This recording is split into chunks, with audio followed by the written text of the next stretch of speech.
Hi friends, welcome to our channel Veni foods. ఈరోజు నేను మరో మంచి రెసిపీ తీసుకొచ్చానండి. దొండకాయలతో కర్రీలు, ఫ్రైలు, రకరకాల రెసిపీలు చేస్తూ ఉంటాం కదా. దొండకాయతో రోటి పచ్చడి చాలా టేస్టీగా ఉంటుంది. ఈజీగా టేస్టీగా ఎలా చేసుకోవాలో చూపిస్తాను, వచ్చేయండి. ముందుగా ప్యాన్ తీసుకొని అందులో ఆయిల్ పోసుకోవాలి. ఆయిల్ వేడైన తర్వాత ధనియాలు, జీలకర్ర, మినపప్పు, మెంతులు, ఎండుమిర్చి, పచ్చిమిరపకాయ ముక్కలను వేసుకొని వేపుకోవాలి. ఇక్కడ నేను కారం తక్కువ తినేవారికైతే ఇప్పుడు నేను చూపిస్తున్న ఇంగ్రీడియంట్స్తో చేసుకోండి, స్పైసీ సరిపోతుంది. అదే కారం ఎక్కువ తినేవాళ్ళైతే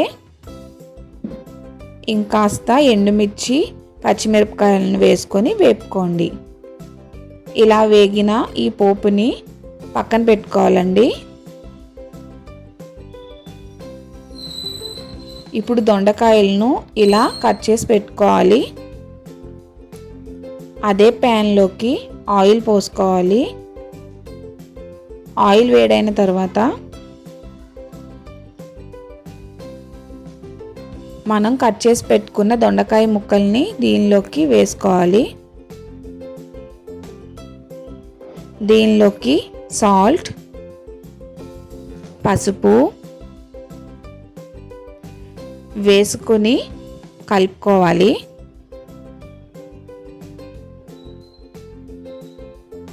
ఇప్పుడు ఇవి మగ్గడానికి స్టవ్ని లో ఫ్లేమ్లో పెట్టుకొని మూత పెట్టుకోవాలి. 2-3 మినిట్స్ తర్వాత మూత తీసుకొని వేపుకోవాలండి. ఇవి కాస్త మగ్గుతాయి.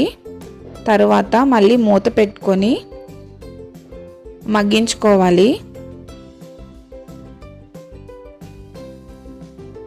దొండకాయలు అనేవి బాగా వేగాలండి. ఇలా వేగిన దొండకాయల ముక్కల్లోకి కరివేపాకు, కొంచెం చింతపండు, సన్నగా తరిగిన కొత్తిమీర వేసుకొని వేపుకొని పక్కన పెట్టుకోవాలి.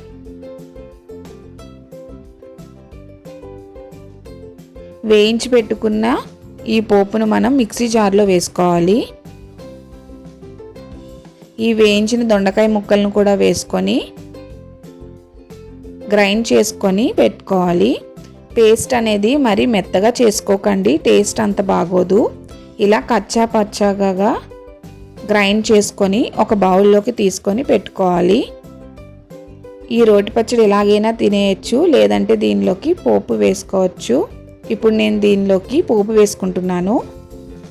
ముందుగా ప్యాన్ పెట్టుకొని ఆయిల్ పోసుకొని వేడైన తర్వాత శనగపప్పు, మినపప్పు, జీలకర్ర, ఆవాలు, ఎండుమిర్చి, కరివేపాకు వేసుకొని వేపుకోవాలి.